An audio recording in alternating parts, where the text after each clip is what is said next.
Ya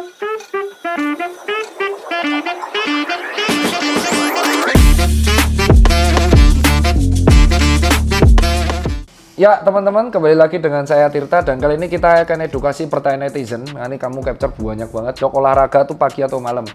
Saya ini adalah orang yang kalau bukan pengangguran ya bos ya, saya tuh dari pagi ada kegiatan kuliah, saya harus ngurus keluarga, saya ngurus pegawai, saya ngurus kantor, saya ngurus toko. Waktu senggang saya tuh sore malahan, ketika di kantor ataupun malam. Jadi saya memutuskan olahraga tuh sore ke malam, jeda maghrib atau isya, tapi maksimal tuh jam 9 atau setengah 10. Kenapa?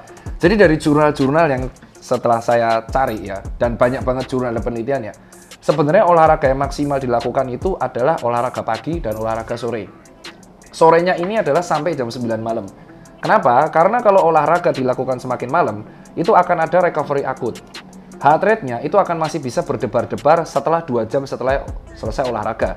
Nah, semakin malam kalian olahraga, itu akan semakin mengganggu pola tidur kalian. Karena fase untuk masuk ke deep sleep itu akan terganggu gara-gara heart rate yang masih tinggi. Oleh karena itu, semakin malam kalian olahraga, kalian harus jeda 2 jam sampai heart rate kalian itu full recovery baru kalian tidur. Jadi kalau kalian selesai jam 9, berarti jam 11 baru bisa tidur. Kalau selesai olahraga jam 11, ya berarti jam 1 akan bisa tidur. Lain cerita kalau kalian tidurnya itu memang jam 1, tapi bangunnya itu jam 9 pagi. Nah, buat kalian yang masih bekerja pagi hari, kayak kerja jam 6, kerja jam 7, otomatis ya kalian harus tidur maksimal jam 12 malam atau jam 11 malam. Sehingga olahraganya maksimal selesai jam 9 atau jam 10. Itu belum sama makan recovery-nya. Nah, kalau pagi hari itu juga maksimal jam 9 atau jam 10. Kenapa?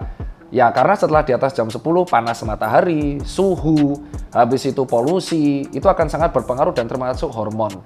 Nah, sangat pengecualian pada atlet dan kondisi-kondisi tertentu kayak ultra, kayak contoh tentara. Tentara ini kan harus lari di gunung-gunung. Atau atlet ultra yang goesnya bisa berhari-hari kayak Audax 1200 atau trail run ultra. Nah, orang-orang atlet-atlet atau tokoh-tokoh atau orang-orang yang aktivitasnya olahraga fisik beratnya ini berjam-jam, itu kondisinya sudah berbeda. Ototnya, pola tidurnya, recovery-nya itu memerlukan pola latihan selama berbulan-bulan bahkan bertahun-tahun. Nggak bisa 1-2 jam atau 1-2 minggu kalian bisa langsung bertahan olahraga seperti itu. Otomatis kalian harus mengimbanginya.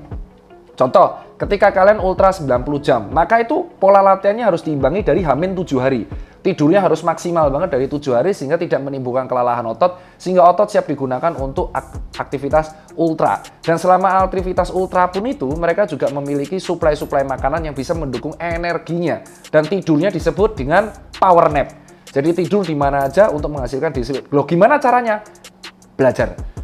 Semua orang bisa mengontrol power nap ketika mereka sudah terbiasa dan belajar.